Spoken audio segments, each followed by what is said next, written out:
Salve, salve, rapaziada, tudo certo por aí? Começando o nosso Racer Talk Show. Eu sou o Leandro Ramágio, ao meu lado... Guido Bertoni. E hoje temos um convidado especialíssimo. Temos aqui o diretor-geral do Estúdio Las, companhia de dança, especializado em dança em cadeira de rodas. Um trabalho ímpar que vocês vão adorar conhecer. Com vocês aí, Alexandre Las. Olá, Leandro. Olá, Guido. Salva de palmas aí, pô. Aê, valeu. Tudo bom, galera? Tudo certinho? Prazer gigante ter você aqui, Alexandre. A gente já fez coisa junto, a gente tem projetos aí programados pro próximo semestre e nesse nosso programa do Racer Talk Show não podia deixar de colocar você na primeira temporada, porque é uma pessoa especial que a gente tem um carinho gigante e que a gente queria realmente também trazer todo o seu trabalho para que as pessoas conheçam mais ainda tudo que você fez e faz, e hoje você vai poder contar um pouquinho pra gente, né, sobre como começou a tua carreira, como que você despertou o interesse nessa arte maravilhosa, né, da dança, e inclusive com cadeirantes, né? Isso. Eu queria que você falasse um pouco pra gente aí nesse começo. Vamos se apresenta, fica à vontade. E então, isso. Como você já me apresentou, sou Alexandre Las, esse é o nome artístico aí que vem incorporando, né, com o nome da companhia. A dança sempre esteve presente na minha vida, a minha formação, especialidade é com a dança de salão.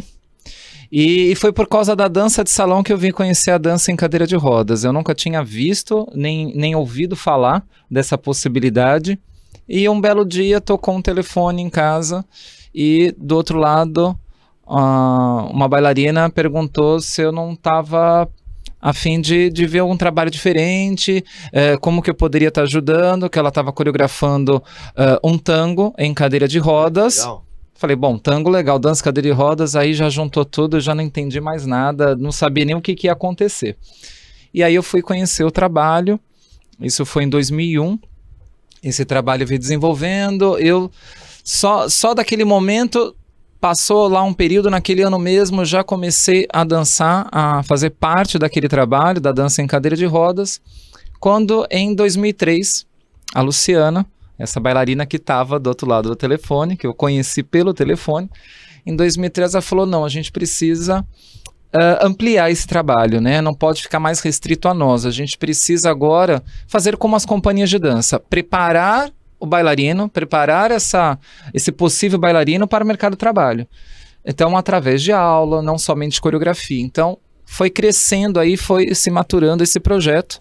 E aí ela foi desenvolvendo e na mesma hora eu topei, vamos embora, vamos ver o que vai acontecendo. Em 2005 a gente abre aí um curso de dança em cadeira de rodas e com a demanda desse curso, nasce então a Estúdio Las, companhia de dança. Então é fruto aí desse trabalho, dessa trajetória toda. E assim, qual que é a grande, assim, porque é muito diferente. O dançarino, ele tem como base a perna, né? O passo, o contrapasso. A grande diferença, onde que fica o grande foco, assim, quando a pessoa está dançando na cadeira de rodas? O movimento. É o movimento. É o movimento, a gente vai pensar no movimento. O movimento corporal. Exatamente, ação corporal e um ponto de partida... nosso dentro do trabalho é a gente olhar o ser humano, ponto. Certo. Se ele, por um acaso, ele está usando a cadeira de rodas, esse vai ser a sapatilha dele. Então a gente parte a partir desse ponto e não apesar dele, né? Então isso já é um dos diferenciais do nosso trabalho, né? A partir do que ele tem para oferecer para a arte, porque assim, a arte ela está aí para todo mundo. Tá? Independente do segmento, se é a música, se é a dança, se é a pintura, que arte que ele vai fazer. Mas eu acho que o mais importante nisso tudo é o que nós podemos oferecer para a arte. Então, a partir desse momento, é que essa pessoa, esse ser humano, vem para a gente, olha, eu quero fazer, eu quero tentar fazer, eu quero começar a fazer a dança em cadeira de rodas. Então, esse é o nosso start em todo o processo. E foi a partir disso que a gente conseguiu, assim, bastante coisa. Então, hoje já estamos aí há 17 anos com a companhia. É uma companhia que a gente pode olhar para trás dentro dessa trajetória e falar uma companhia de sucesso. Porque a gente tem todo o trabalho de preparação, de aula, de formação, Nós temos os alunos que são somente realmente com aula, nós temos a companhia oficial. Então, assim, é um trabalho grande e grande para poder estar caminhando, para a gente estar conseguindo bastante coisa. Eu acho que eu, particularmente, todo mundo que trabalha, a gente trabalha no meio artístico, a gente conhece. Vocês são referência e são vocês que a gente conhece. A gente sempre conheceu. A companhia sempre foi a única que a gente conhece. Na Baixada, além de ser pioneira, eu acho que é a única. Exatamente. Hoje na Baixada, realmente nós já não temos outras referências, né? Aqui na cidade de Santos, de onde nós somos, já teve, eu vim de uma outra companhia, né? De um outro trabalho, e aí depois a gente seguiu para esse outro segmento. A outra companhia era um trabalho coreográfico. Sim. Dança, vamos trabalhar junto e tudo. A partir desse pedido, desse desejo da Luciana, não, vamos fazer isso diferente, aí que vira essa referência. Realmente não temos outras companhias parecidas com o mesmo formato que nós temos outros grupos, sim, com dança inclusiva, outros tipos de trabalho. Na Baixada Santista tem bastante coisa. E são todos os gêneros que vocês trabalham lá, como você falou, né? Por exemplo, um tango, uma valsa, vocês fazem qualquer gênero musical. Isso, exatamente. Tudo isso para ser ferramenta para dança em cadeira de rodas. Tudo isso para chegar no estilo dança em cadeira de rodas. O que acontece com a dança em cadeira de rodas e do trabalho que nós fazemos, né? Nós trabalhamos com duas vertentes. O lado artístico, que é a porta de entrada, é a partir dele que a gente descobre esse futuro bailarino, esse futuro campeão.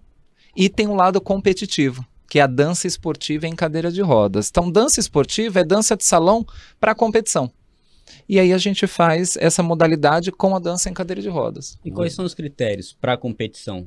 Aí tem todo um formato internacional, é um movimento paralímpico, né? Nós somos regidos aí pelo Comitê Paralímpico Internacional, e aí nós somos submetidos ao Comitê Paralímpico Brasileiro, e dentro do Brasil, o órgão que rege tudo isso é a Confederação Brasileira de Dança em Cadeira de Rodas, onde eu sou o coordenador desportivo da confederação e relações internacionais junto com a Luciana, e ela também é a coordenadora artística da Confederação Brasileira. A dança em cadeira de rodas hoje está nas Olimpíadas? Faz parte das Olimpíadas? Ela é reconhecida pelo Comitê Paralímpico Internacional, ela é reconhecida pelo CPB, né, pelo nosso nacional, mas ela ainda não tem a modalidade dentro da Paralimpíada. Ela é reconhecida, tanto que os campeonatos internacionais são todos chancelados, né, segue toda uma normativa.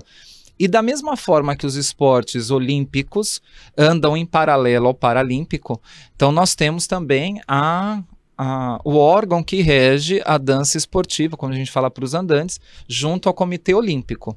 Tá? Então a gente tem essa junção que a WDSF está fazendo, que é a World Dance Sport Federation, faz a manutenção junto ao CPB, e também está fazendo agora essa junção ao IPC. Então a dança esportiva em cadeira de roda passando por esse processo também aí mundial todo.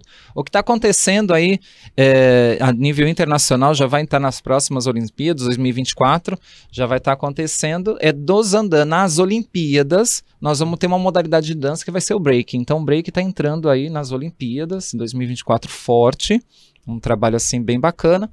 Mas não quer dizer que, infelizmente, em 2024 nós vamos ter a dança esportiva em cadeira de rodas. Tivemos na disputa, mas outra modalidade que vai entrar. Então nós estamos agora aguardando para 2028. Então é um processo. É um processo. A dança em cadeira de rodas é um processo, entendeu? Desde o trabalho que é desenvolvido aqui até o trabalho tanto artístico como esportivo. E isso a nível nacional e internacional. E todos os anos, assim, muitos se interessam em aprender. Como que é esse recrutamento? Como que você vê o pessoal entra em contato pela internet ou a indicação e você tem um público tudo mais isso masculino, mais feminino? Como que é a apuração mesmo da... Então, vamos lá, vamos pelo público, que foi a última coisa que você comentou. A dança por si só, né, infelizmente, eu vou dizer assim, infelizmente, o público ele é mais feminino. Tá? O público masculino ele ainda tem muito receio, tem muito preconceito. Então isso já tem um limitador. Então assim, mesmo na dança, isso é interessante ser falado, né? Não é porque a pessoa é deficiente, é que ela vai fazer tudo que está sendo jogado no mercado para ela. Sim. Porque algumas pessoas na sociedade dizem, é o que tem para vocês fazerem. Não. O ser humano tem que ter a oportunidade de escolher o que vai fazer. Ele pode não querer ser um bailarino, ele pode não querer dançar. Pode ser um esportista, Ele pode ser um músico, esportista, pode ser exatamente, ele pode ser o que ele quiser. Então não é porque tá no mercado a pessoa tem que enfiar. Então, para o pessoal que também tá nos ouvindo e tudo, então assim, eu tenho em casa alguém, então eu vou pôr na dança. Não. Pergunta se ele quer dançar primeiro. Né? Se ele gosta, se ele gosta, assiste coisas diferentes. Exatamente, se vai ter interesse, porque senão não adianta. Por mais que a gente se esforce lá na hora da aula e tudo, se a pessoa não despertar, não vai ter como. Então a primeira coisa é perguntar para essa pessoa, né, que está próxima de você, não importa a condição dela, mas você quer dançar? O que você quer fazer da vida? Acho que é a primeira pergunta, né? Porque também tem isso, né? Guido sabe, sente na pele. Muitos, quem está próximo de nós acaba respondendo por nós. Sim. Não. Eu falo nós porque, assim, são tantos anos, né, envolvido que é sempre nós. Não tem o Alexandre separado do trabalho. Do trabalho. Não tem como, né? A gente tem que se envolver. Você tem que vivenciar. Eu acabo falando isso também na minha carreira solo. Carreira solo, eu falo nós. E todo mundo pergunta, mas pô, você tá carreira solo? Mas eu falo nós, porque envolve uma banda, envolve uma produção. Tem toda uma equipe. Eu sou apenas a pontinha ali, exatamente. Cara. Sem todo o meu background, não acontece. Não acontece, não. Te entendo perfeitamente. Entendeu? Então tem que ser isso, né? Você tem que primeiro perguntar. E aí a questão, como chegam até nós? Então é tudo junto e misturado. Pelas redes sociais, alguém que está assistindo um espetáculo, uma apresentação, né? Alguém que pode estar ouvindo a gente agora, então procura a gente lá nas redes sociais, já aproveitando, então lá no Instagram. Como é que tá lá? Estúdio lá, Cia de Dança. No Facebook é a mesma coisa. Estúdio com S mudo, tá? Vai estar sempre procurando, ou mesmo procurar Alexandre Laz, ou a professora, né, a sua diretora, Luciana Laz, achando a gente nas redes sociais, acha as nossas páginas. Então a gente está sempre colocando nossa agenda. E a questão da aula, né, é matrícula o ano inteiro. A pessoa tem que ter vontade de dançar. Isso é a primeira coisa. Querer dançar. Querer dançar, chegou até lá? Depois a gente desenvolve e vê qual vai ser essa aptidão. Se ela vai ficar só pro lado artístico, se ela além do lado artístico ela vai poder estar competindo, se ela vai querer fazer isso também, né? Porque são situações bem diferentes. Melhor, são 3 situações. Uma é fazer aula de dança. Ponto. Não, eu quero fazer aula para mim. Eu não quero mostrar para o outro. Então é o aluno. Hobby. É um hobby, sem ter que né? É um aluno. Então nós né? temos também bailarinos assim. Então nós temos alunos que é para a sala de aula. Aí nós temos o aluno que não, ele quer mostrar. Então ele vai para o palco. Beleza. Quer mostrar, vai para o palco, apresentação. E depois tem aquele que não, quero competir também, quero. Nós sempre oportunizamos. A gente sempre diz, para aquele que chega para a gente para fazer aula, olha, eu gostaria que um dia você se permitisse estar num palco, para você vivenciar, ter essa experiência. Porque assim, é diferente. Por mais que eu ainda, com tantos anos de carreira, indo para N palcos, fazendo N apresentações, o nervosismo é sempre o mesmo. Qual foi o maior palco que você já pegou? O maior palco? O que te marcou, assim, fala, é maior que eu imaginava. Porque acontece isso, uma vez eu fiz um show, cara, na antiga Nação Tantã, que é em São Paulo, e a gente imaginava, a gente via sempre sei lá, na época que, ou flyer, né, porque não tinha tanta, ou show na TV que passava, parecia que o palco era tipo um 6x4.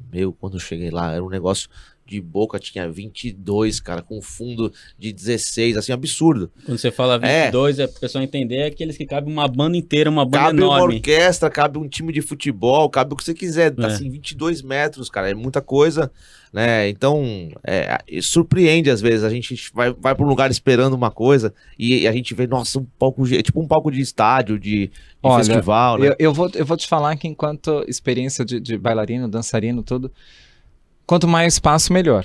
Pra vocês, porque a gente vai poder fluir. E né? na cadeira ainda. E os nossos parceiros, principalmente... E também tem 2 visões, né? O Alexandre é coreógrafo, diretor. Ele tem uma posição no palco. E o Alexandre bailarino, que ele vai estar dentro do palco. Então tem 2 situações aí diferentes, né? Cada local tem um que a mais, um detalhe sabor importante diferente que as pessoas às vezes não sabem, né? Que eu aprendi também com vocês.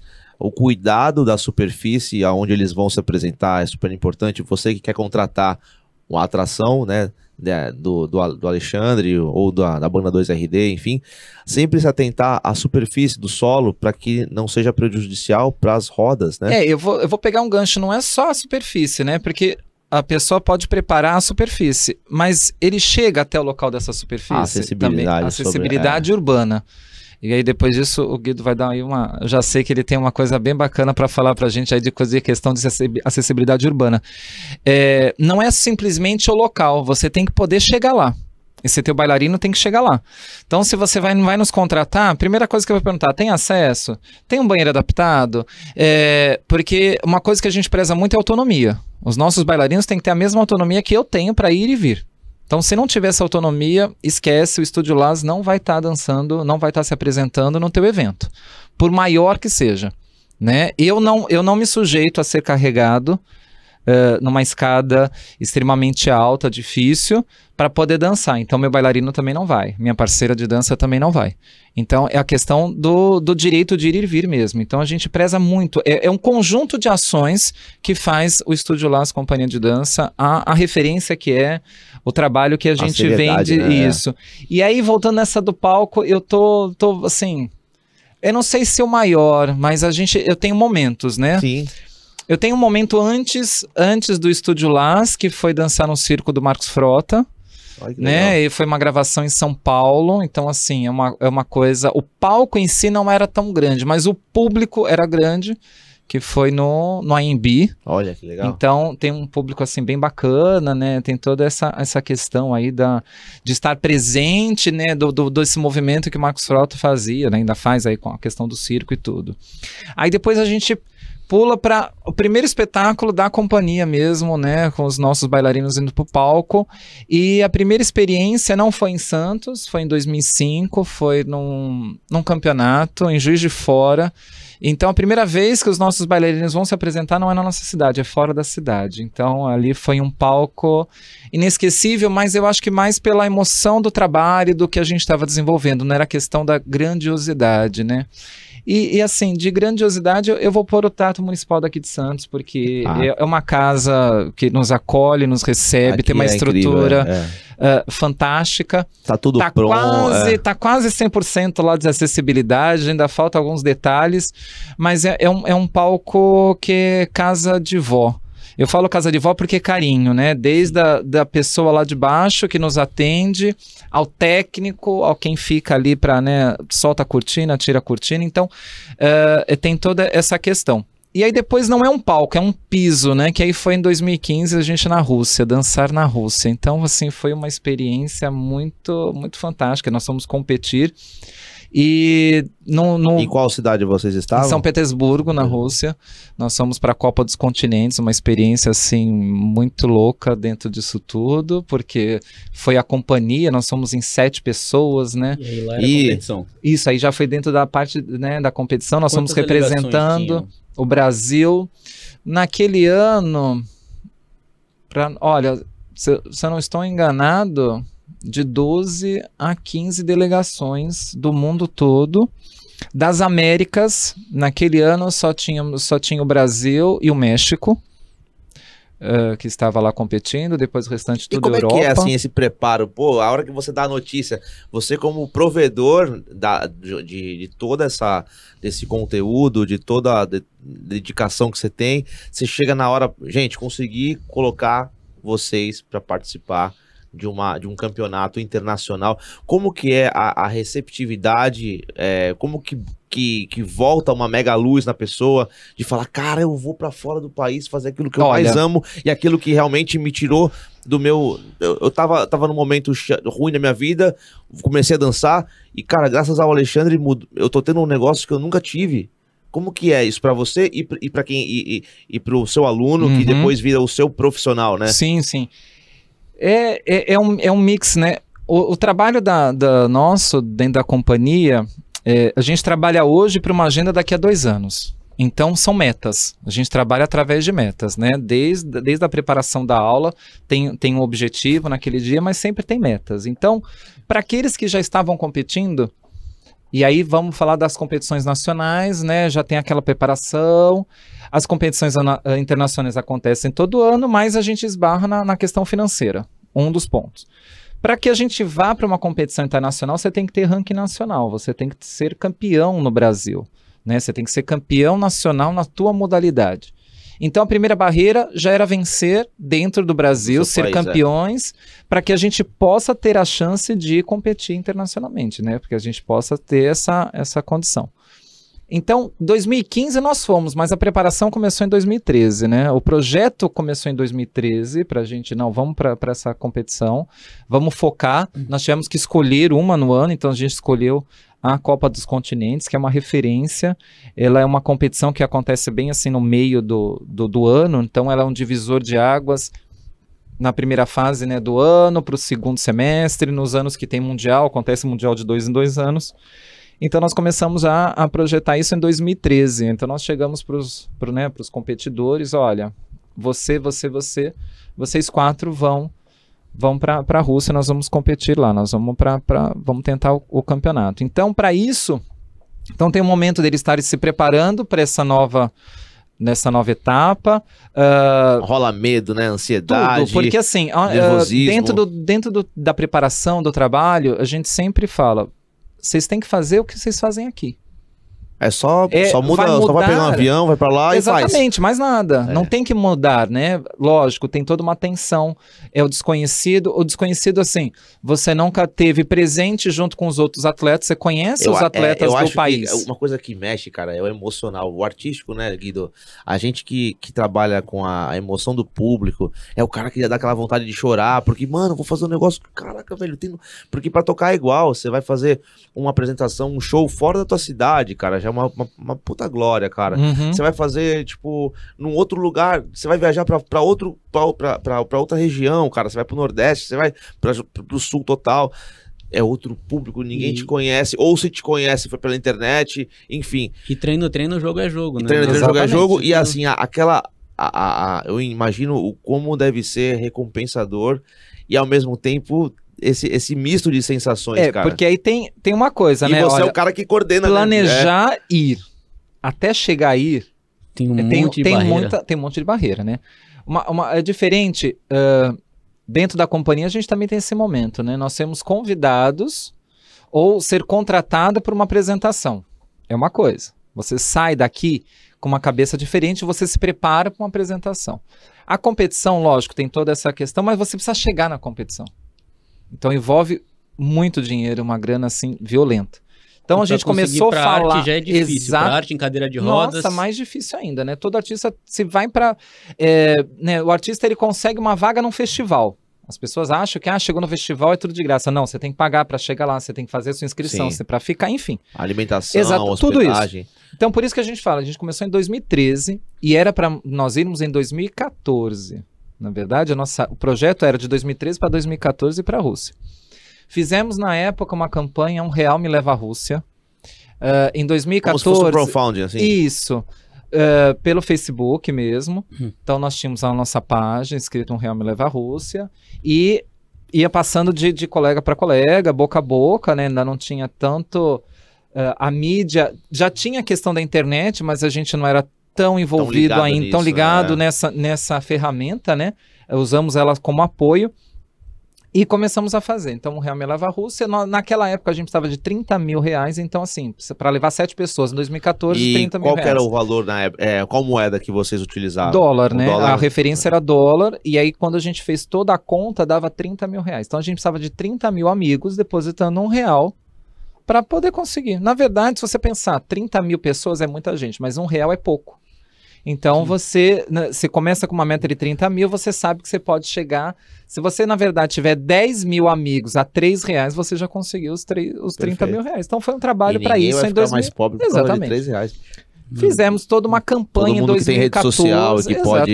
E quer ter um amigo que acompanha. É o que a gente fala. Às vezes, o cara dá uma curtida no teu trabalho, o cara apoiar, mandar uma mensagem, ajudar você a ter um engajamento para... Nem por nada, né? Quanto mais pessoas comentam a tua publicação, você vai compartilhando, mais pessoas vão vendo. E vai sabendo hoje em dia, do teu trabalho. A entrega tá mais baixa do teu conteúdo e, cara, não custa nada você fazer isso. Que dirá R$3, cara, pra um cara que é teu amigo. E aí a gente... E assim, tinha gente na época que falava assim, mas pô, eu vou depositar R$1. Não, é a partir de R$1. Se você quiser ficar no lugar de vários amigos, você deposita o valor que você quiser. Então, nós somos nessa pegada, além de fazer Muito espetáculo, legal, fazer bilheteria, jantar, eventos, chá, enfim. Fizemos bastante coisa em 2014. A mídia aqui, todas as televisões de Santos deram apoio, né? Aconteceu fatos, né, no ano 2014, que aí atrasaram um pouco essa questão da liberação da mídia, mas a gente conseguiu um valor X, a gente não conseguiu o valor total naquele ano para fazer isso. Então nós vamos arquivar, não vamos deixar, não vamos desistir. Então partiu, então o projeto passou 2015. 2015 realmente a gente continuou e conseguiu fazer. Claro, já não foi mais 30 mil, o valor foi maior, mas tivemos apoio daqui da cidade, tivemos apoio... Chega um momento que você tá indo com 30... Vou fazer perguntas mais assim, né? Você tá com 30 mil no seu cartão corporativo para você poder custear passagem, hospedagem. Chega um momento que às vezes você precisa ficar 2 dias a mais, porque de repente o resultado, ou vai ter uma outra prova, vocês foram classificados mais ainda. Não, eu sempre trabalho com essa projeção. Então, assim, nós temos lá, são 3 dias de competição. Isso, foram 3 dias de competição. Você também tem um dia, foram 2 dias, desculpa, 2 dias de competição. Sim, sempre. Legal. Não importa, a gente tem que, o último dia tem que pelo menos a gente sair da porta do hotel e ir até a esquina. Dizer, eu estive aqui, a gente, né, conhecer. Porque você, quando vai para uma competição, você entra no local, você já entra naquela tua bolha de preparação, sim, você tem aquecimento, sim, você tem pré-classificação, tem uma série de coisas. Então, você tem 2 dias de competição, você tem um dia anterior para a classificação dos teus bailarinos, né? Eles têm que passar por uma classificação para saber qual é o nível, como que eles vão estar dentro aí da competição, tem as reuniões. Se a gente pensar que uma viagem internacional... Você também tem, não é uma viagem de 1 hora, você leva pelo menos 12 a 14 horas, o teu corpo precisa respirar, então vamos voltar. 2 dias, um dia ainda tem preparação, tem o dia da chegada e tem dia de viagem, você pode jogar 2. Então, 2 dias de competição, você tem que pelo menos separar de 7 a 8 dias, no mínimo. Então, você competiu, terminou, você tem que ter mais um dia livre, pelo menos um dia livre, e aí depois para vir embora. Nós conseguimos ir para lá. Fomos em 2015, nós fomos com uma equipe de 7 pessoas representando o Brasil, os únicos a representar o Brasil. No ano que nós fomos assim, para uma primeira vez com várias categorias que a gente nunca tinha disputado nem no Brasil, nós fomos com a cara e com a coragem, e foi nas categorias novas que nós tivemos os melhores resultados. Trouxemos medalha de prata, primeira vez uma brasileira entre as 6 melhores do mundo na competição. Então nós tivemos assim resultados, foi experiência maravilhosa. Assim que eles terminaram, quando ganharam medalha, logo foram dar entrevista. Então o apresentador lá, ele falava em russo, perguntava em inglês, bailarina nossa respondia em português, eu traduzia em inglês, e aí ele depois passava isso para o russo. Então assim, foi muito louco. Escola absurda, né? Foi muito bom, assim. Foi uma vivência, uma experiência assim maravilhosa. Conhecer também São Petersburgo, é uma cidade linda, é um cartão postal, de estar na rua ela já é muito bonita, então ela é muita história e tudo. E ainda nós tivemos na volta, foi engraçado você ter comentado isso, porque na volta, quando nós fomos para o aeroporto, para voltar, para vir embora, nós ficamos sabendo que a Alemanha, que era a conexão, estava fechada, então nós não poderíamos embarcar.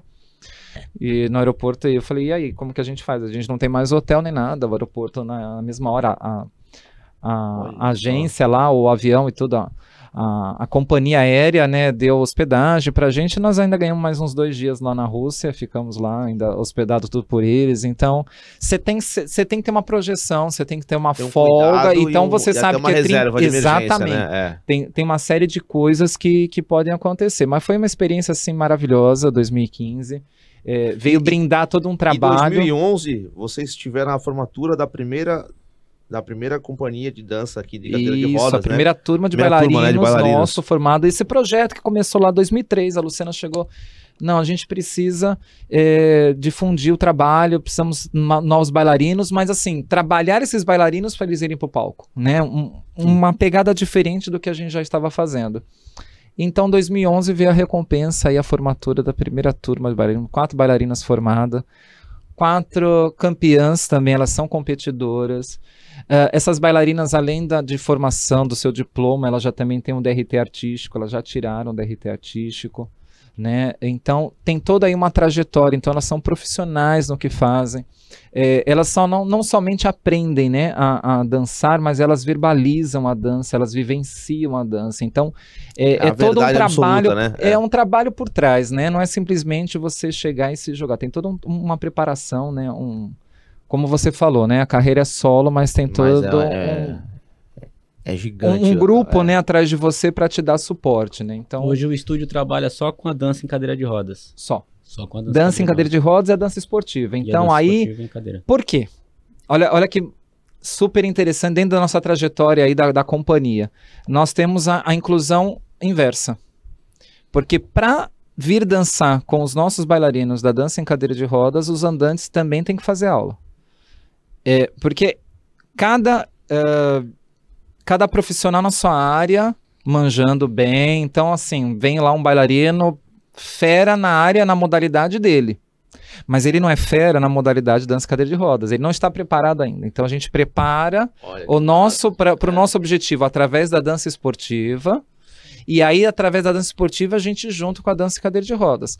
Para o lado artístico e para o lado competitivo. Se eu conseguir ainda mais um parceiro para uma competição, beleza. Senão a gente tem um trabalho em conjunto. Então, dentro da companhia a gente tem esse trabalho inverso. Então a gente também tem um trabalho com os andantes, através da dança esportiva, dentro do viés social, tá? Porque a dança esportiva, assim como para a dança em cadeira de rodas para andante, é uma modalidade de competição.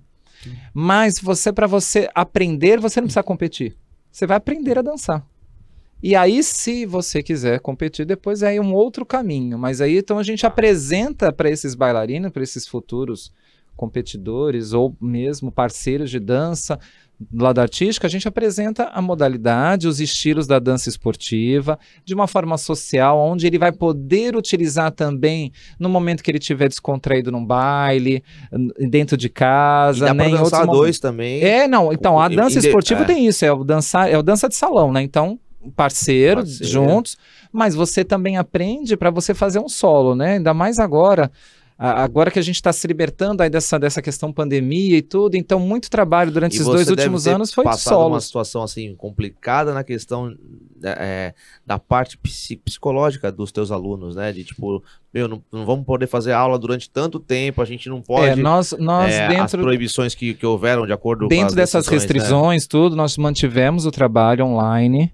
E nós prezamos por o não retrocesso do trabalho. Não estacionar. E pelo menos você passava os movimentos, tudo. Sim, tudo via aula, tudo né, pelas ferramentas que, né, o momento foi mostrando pra gente, né, tudo de forma bem, cada um na sua casa. Nós já tem trabalhos nas redes, então procura lá nas redes sociais lá, tanto no Instagram, Facebook, no YouTube. Então tem coreografias feitas dentro de casa. Então o que a gente prezou durante o início da pandemia em 2019 até o momento é o não retrocesso ao trabalho. Nós conseguimos dentro de 2019, 20, 21, nós tivemos não somente participações em festivais, espetáculos, online, as competições, a confederação teve competição online esses 2 últimos anos, totalmente online. Eles competiram, eles foram campeões, mantiveram as posições que eles já estavam ocupando no momento presencial. Então, quando 2019 foi a última competição presencial, quando entra nesse processo todo, eles mantiveram as últimas colocações deles, estão campeões, cada um na sua categoria, então a gente pôde manter. E realmente o objetivo de manter, não retroceder, a gente conseguiu alcançar. Tanto que está saindo projetos assim interessantíssimos, tem um espetáculo que está sendo lançado esse ano, chamado Remotos, que justamente conta essa trajetória, esse processo que foi, de repente, todo mundo teve que ficar parado dentro da sua casa e agora, retomando aos palcos, a gente vai poder se libertar daquela caixinha e ir para uma caixa maior. Então tem um trabalho assim bem bacana acontecendo, esse retorno aí está sendo brindado não somente para isso, mas no movimento dança em cadeira de rodas, no movimento de pesquisa, porque isso é muito importante também, né? Nós também aprendemos juntos diariamente, né? Para a gente estar se mantendo ativo, nós também estudamos bastante a dança em cadeira de rodas, a dança esportiva.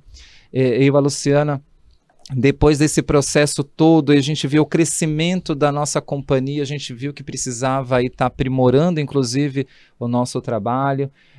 Aí também a gente começa também a competir, eu e ela, nós também somos competidores da dança esportiva andante, então a gente também faz esse outro circuito, né? Então a gente tem meses que é um final de semana dança em cadeira de rodas competindo, na semana seguinte nós dois competindo com a dança esportiva, então, e mais espetáculo para ser. Então sempre é um movimento respirando aí. Dança. Exatamente, falando de dança e pra em cadeira... galera que acompanha um pouco do meu trabalho solo também, antes da pandemia, né? Acho que no ano da pandemia, anterior, foi né? um mês anterior, foi o último trabalho.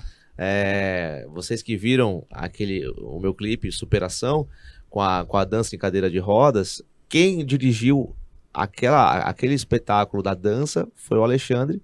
E como é que foi participar de um videoclipe para, assim, você tá acostumado com toda essa parte de vídeos, você tem uma desenvoltura já muito tranquila, mas para os teus alunos, para o pessoal que participou, coreografar, porque, gente, não é só chegar lá e dançar, eles tiveram um cuidado anterior de parar para ouvir a música, o trechinho que eles vão fazer, se vai ser o refrão, se vai ser uma parte que eu tô cantando, se é só um solo da música. Então todo esse cuidado foi desenvolvido pelo Alexandre, pela Luciana. Isso. Tiveram esse cuidado e me deram essa honra de participar.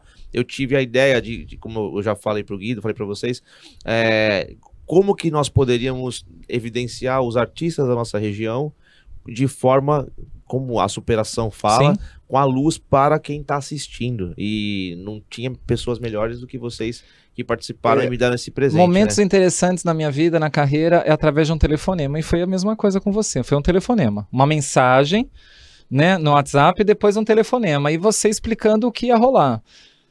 Assim, um universo totalmente diferente, porque a sua pegada, né, puxando mais pro rock, ela não é fácil de ser dançada, não é fácil de ser coreografada, naturalmente, né, tem todo um trabalho de pesquisa. Você teve o cuidado de mandar música, a gente parou e foi analisando, é uma letra incrível, e é bem isso, trazer a luz para quem está assistindo, né, e aí as pessoas têm, pegar o recado que, assim, a superação... Claro, naquele momento tinha um porquê você tá levando pessoas a gente não sabia da pandemia. Não sabia da pandemia, estava muito próximo. Não é verdade, cara? Assim, ela já estava pipocando, vamos colocar assim, né? O mundo inteiro já estava falando alguma coisa, mas o Brasil ainda não estava nada certo. E aí foi isso, fevereiro a gente esteve lá para fazer. E assim, tem um porquê de você ter convidado pessoas com deficiência para fazer parte do teu clipe, por causa da música e o histórico, né, que ela traz e tudo, mas é uma superação não somente de quem estava fazendo o clipe, mas sua também. Sim. Então é a superação minha. Eu aprendi tanto aquele dia. Foi muito louco, porque assim, você não sabia, você também não sabia o que nós íamos levar, nós não fizemos uma prévia. Eu fui confiando, e aí, eu tive uma indicação muito boa, falei, bicho, ó, o jeito certo de fazer a parte de dança com cadeirantes é com o Alexandre. Falei, então tá bom. Aí nós chegamos lá... É aquele famoso não vi, já gostei. Exatamente, falei, vambora, né? E a minha preocupação de tudo isso era o espaço. Qual é o espaço que eu vou ter para fazer? Aí nós conseguimos justamente adequar. E olha, você teve... Foi um lugar de acesso tranquilo, nós não tivemos problema para chegar lá. Lugar totalmente plano. Né, eles foram, teve toda uma preocupação, não somente de colocar a gente dentro do estúdio, mas como a gente ia chegar, nós conseguimos chegar, justamente o que eu estava falando um pouquinho antes, né, é a mobilidade urbana, a gente tem que chegar. Aí nós chegamos lá, Leandro, como que vai ser? Olha, o espaço é esse. Tá, mas e aí? Não, o espaço é esse, beleza. Então a gente preparou isso, trecho disso, nós vamos soltar e aí você vai ver como que vai amarrar. E aí foi o resultado aí que foi maravilhoso. Que a gente fez, para que eles tivessem mais espaço ainda do que... A gente fez um primeiro com a banda, por exemplo, com a banda eu marquei, a gente fez às 4 até às 6, mais ou menos foi isso, porque muitos todos trabalham, né, todos os seus alunos trabalham, e eles só poderiam chegar depois das 6. Eu falei, então beleza, vou amarrar aqui a banda certinho, monto, aí depois a gente usa aquele trabalho dos contra-regra, né, que sai com tudo e tal, e depois a gente vai e faz. Então... Para você que quer saber como funciona, né? O clipe a gravação de clipe tem muita desses jeitinhos aí pra gente poder deixar confortável para o artista poder desenvolver, no caso, a dança, para a gente desenvolver a música, a parte de expressão, né, corporal, os takes de guitarrista, de batera, a gente pensa, né? E tudo acontecer, né? Como eu falei, é uma pegada totalmente diferente. Claro, a gente coreógrafa, faz a coreografia, a música, né, que nos coreografa. Então foi um desafio quando nós vimos aí a melodia, a levada, mas era bom que era um rock tranquilo, que era possível ter ação corporal, né? Porque assim, tem músicas que é para ser ouvidas. Tem músicas que além de ouvida você consegue mexer o corpo, você consegue balançar. Agora parar para dançar tem toda uma preparação, porque todo mundo acha que soltou a música, dança, não. Dançar é uma coisa, mexer o corpo é outra, sentir a música, eu acho que cada um tem o seu estágio, tem o seu momento. E é justamente nessas proporções que a gente fala, quando chegam para dançar com a gente, eu tenho a vontade, é justamente isso. Que momento e que fase que ele tá pra gente poder estar seguindo. E pra galera que tá assistindo ainda, vou falar pra vocês, a partir do segundo semestre de 2022, teremos aí um musical Sorria Porque a Vida Vale a Pena, junto com o Alexandre Laz e a companhia dele, junto com o Guido, da Banda 2RD, e muitos convidados que irão participar. Vai ser um prazer. A gente vai estar lá também com a Racer, fazendo a parte do Walking Tour, explicando para todos os nossos convidados e para o público que acompanha o nosso canal aqui do YouTube, poder entender como funciona, poder fazer testes gratuitos, a gente poder dar essa mobilidade, né, Guido? E explicar isso um pouquinho melhor. E é isso, vai vir muita coisa legal, fiquem ligados aí. A gente queria, de coração, agradecer a tua participação, você é um querido, assim, na hora que a gente chamou, ele falou, tô dentro, vou dar um jeito, pode contar comigo. Então, assim, pessoas como você, que dão atenção, valorizam o trabalho, fazem questão de participar, tá em escassez. Então, queria te agradecer de coração aí pelo teu trabalho, pela tua disponibilidade, por ter vindo aqui no nosso estúdio. Agradecimentos especiais aqui para a LVR Produções Artísticas, pelo espaço cedido, pela Racer Soluções, que está trazendo a mobilidade urbana PCD, trazendo mais acessibilidade e muito mais evolução para quem precisa de mais mobilidade. Obrigado, Rod Livestream, que está fazendo para a gente esses vídeos, que consegue ter o melhor dentro de lives, dentro de captações gerais de áudio e vídeo. Quem quiser fazer uma live específica ou um programa de YouTube, pode entrar em contato, fala com o Thiago da Rod Livestream. Guido, faça os seus agradecimentos aí. Obrigado a todo mundo. Que papo bacana, dá pra ter conversa aí a gente vai ter uma segunda... Vamos colocar ele numa... Eu acho que vale a pena. Inclusive, Guido, ele toca, mas ele já teve também experiência com a dança. E olha, antes da gente começar, teve aí uma possível promessa, uma possível, hein, galera? Possível promessa dele voltar a mexer esse corpo, né? E poder estar dançando também. Minha esposa me cobra e eu vou porque eu adoro, já tive com vocês, adorei a experiência e vou voltar. Tá vendo? Aqui, desde o clipe que eu tô pra... É verdade. Eu fiz aquela junção, vocês já fizeram o network novamente. Tava ali perto.